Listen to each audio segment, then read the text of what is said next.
नमस्कार। नमस्कार।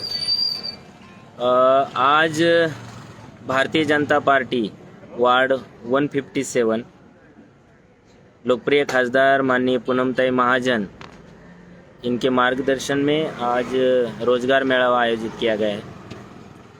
ये रोजगार मेळावा का अभी मैं एक अंकल जी को मिलाने वाला हूँ आप लोगों को कि उन्होंने जो बात कही वो बहुत दिल को छू जाती है कि घर में जो बुजुर्ग लोग रहते हैं, उम्र के कारण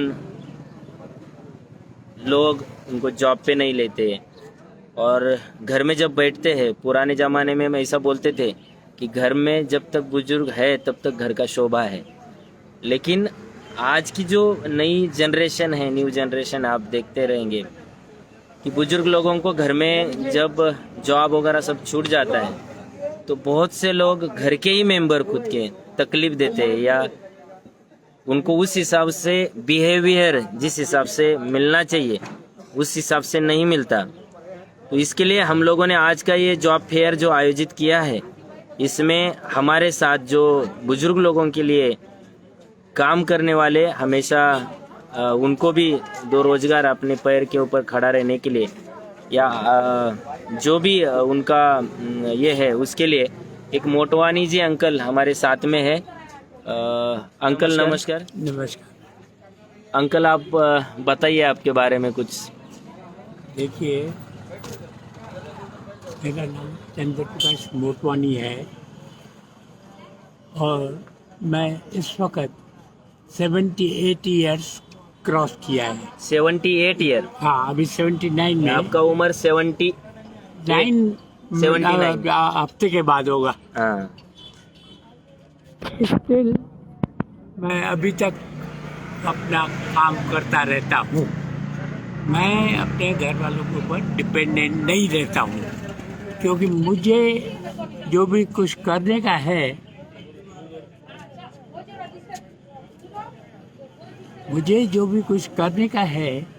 खुद अपने विश से, विल से, न कि किसी के कंपल्शन से, किसी के दबाव से नहीं। सवाल ये उठता है जो कि मैंने अपने उम्र में जो एक्सपीरियंस पाया है उसके बारे में मैं ये बताना चाहूँगा कि हर एक आदमी उसको 3 किस्म का खाना चाहिए। एक खाना जो अपनी एनर्जी डेवलप करता है, दूसरा खाना which is called brain food होना चाहिए, तीसरा होता है मॉरल फूड। अब इन तीनों खानों का क्या होता है कि जब बुजुर्ग हो जाता है और रिटायर होता है तो घर में जाके बैठता है। खाना तो चलो उसके बेटे घर वाले दे देते हैं, लेकिन उनको ब्रेन फूड नहीं होता है सर। जबकि वो सारा देर क्या करे, थिंकिंग उसकी जो है वो सारी की सारी डल हो जाती है।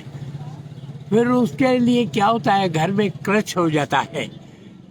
सास, बहू, बीवी या बेटे इनके साथ क्या करता है, सारा देर घर में बैठा रहता है।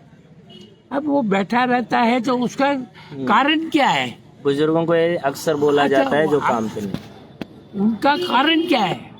उनका एटीट्यूड क्या है? वो जानबूझ के तो नहीं बैठे, उम्र से रिटायर किए गए।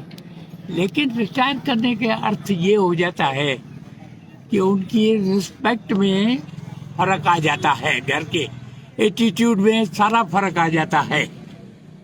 तब मैं ये करना चाहता हूँ कि जो भी बुजुर्ग है वो लोग अपने को रिस्पेक्ट के साथ से जीने का हक रखते हैं और उसके लिए उनको जो ये मैंने खाना ये बजाय भोजन जो है 3 किस्म का, उसमें से खाने का तो मिल सकता है, अर्निंग करेगा, उसके बाद उसको अपना ब्रेन फूड मिलेगा और तीसरा उनको काम करने के बाद मॉरल सपोर्ट आएगा। इसका ये अर्थ हो गया कि बुजुर्ग को भी काम देना चाहिए। उसको आइडलनेस में बिठाने से कुछ नहीं मिलता, और उसका change of mind, being a doctor can understand, कि उनको डाइवर्स किया जाता है। जैसे बच्चा कभी रोता है या करता है, उसको खिलौना दो तो उसका चेंज ऑफ माइंड करते हैं अपन, न कि उसको डांटी और वो दे। तो ये पहला इम्पोर्टेंट थिंग ये है कि उसको उसके हिसाब से चलाने का देना चाहिए मौका। और मैंने को जहाँ तक चालू है कि बुजुर्ग का जो एक्सपीरियंस है लाइफ का, वो उसके बच्चों से कई गुना ज़्यादा है। बुजुर्ग ने दुनिया देखी, जनरेशन तो जनरेशन देखता है, अभी बच्चों ने जनरेशन नहीं देखी। वो आज के माहौल में चल रहे हैं, जो कि के लिए बुजुर्गों से मैं रिक्वेस्ट करूंगा कि वो पहला बात सेल्फ स्टैंड होना ज़रूरी करे, फिर चाहे वो काम कितना भी कैसा भी हो। गीता में सीधा लिखा हुआ है, honour and shame from no condition rise, thus the act there honours life. इसका मतलब ये हुआ कि कोई भी काम करने में शर्म और शर्त नहीं रखो। ये न रखने से शर्म और शर्त न रखो, और कोई भी काम किया जाए तो छोटा बड़ा नहीं होता है, चाहे कोई कैसा भी काम हो, लेकिन उससे आपको ब्रेन फूड, मॉरल और खाने अपने कमाने का जरिया बनना चाहिए। उसके लिए हम लोगों ने, मतलब कंपनी ने, कोटक महिंद्रा ने इंश्योरेंस के थ्रू एक ये थीम रखा है, जिसके बाबत हम लोग उन सीनियर आदमियों को दे सकते हैं जो रिटायर है, retire from bank, retire from financial institute, retire from other government bodies, किधर से भी। उनके लिए उनका जो एक्सपीरियंस है उसका ही उनको उपयोग में कराने के लिए ये अभियान चालू किया है मैंने। बाय द वे, लकीली या ग्रेस ऑफ गॉड, मैं कल इधर से पास कर रहा था और मुझे किस बोर्ड देखा जिसमें पूनम महाजन का ये भारतीय जनता पार्टी के तरफ से अभियान चालू है।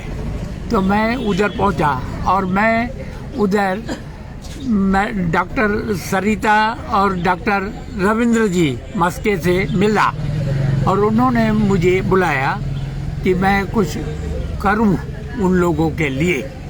तो मैं आज इसके लिए आया हूं। धन्यवाद अंकल। अच्छा,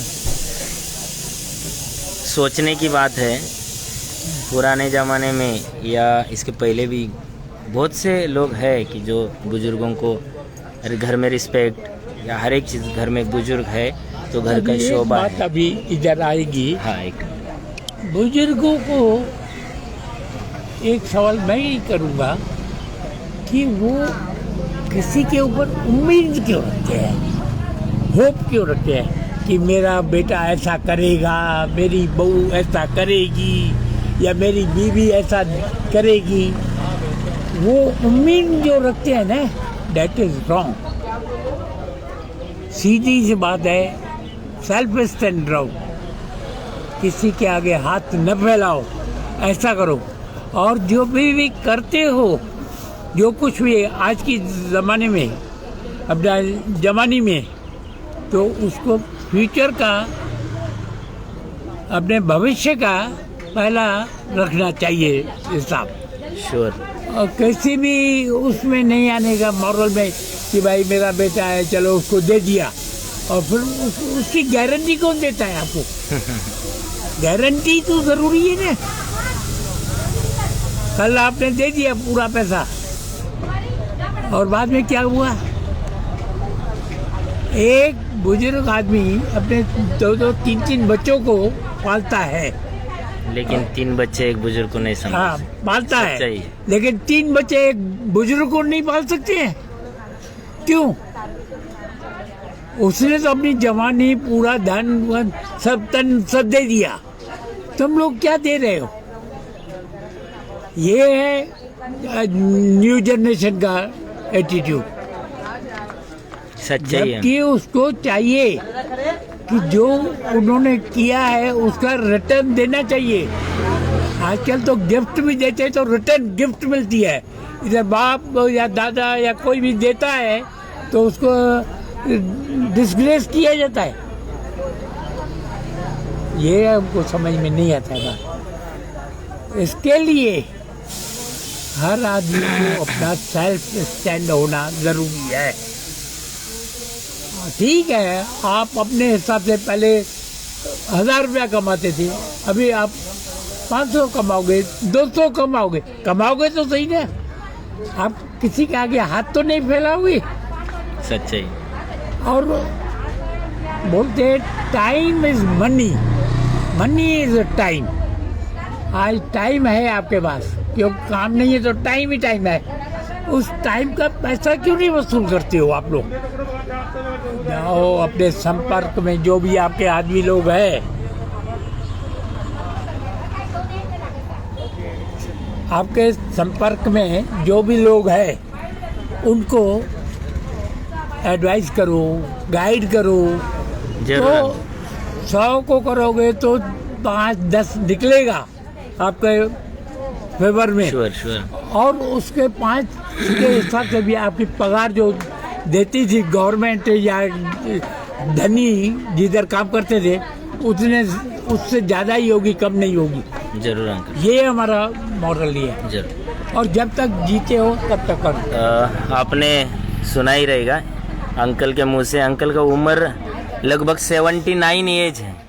79 सोचने वाली बात है कि वो जो लफ्ज बोले एक कि एक माँ बाप अपने 3-3, 4-4 बच्चों को संभालते हैं, लेकिन 3-4 बच्चे मिलके जब माँ बाप के ऊपर वक्त आता है तब घर में बैठ के खाना खा रहा है, या ऐसा कुछ बहुत से कुछ बातें रहती है जो बुजुर्गों के बारे में घर में बोला जाता है। तो ये सच में सोचने वाली बात है नई जनरेशन और अपने जैसे उम्र के लोगों ने, कि हमारे माँ बाप ने हमारे लिए जन्म भर क्या किया और हम लोग उनके बुढ़ापे में या उनको जब साथ का ज़रूरत है, उनको जब सहारे का ज़रूरत है, तब हम लोग क्या करते हैं। बेशक ही ये रोज़गार मेला है, इसमें ये सब्जेक्ट अंकल आए, इसके लिए मैं लोगों के सामने रखा। रोज़गार मेला थोड़ी देर में स्टार्ट हो रहा है। बुजुर्गों के लिए भी यहाँ उनका मान सम्मान देने के लिए, उनको जीने का हक वो भी मान सम्मान के साथ देने के लिए भी एक कक्ष रखा गया है यहाँ। माननीय खासदार पूनमताई महाजन और भारतीय जनता पार्टी के तरफ से ये रोज़गार मेला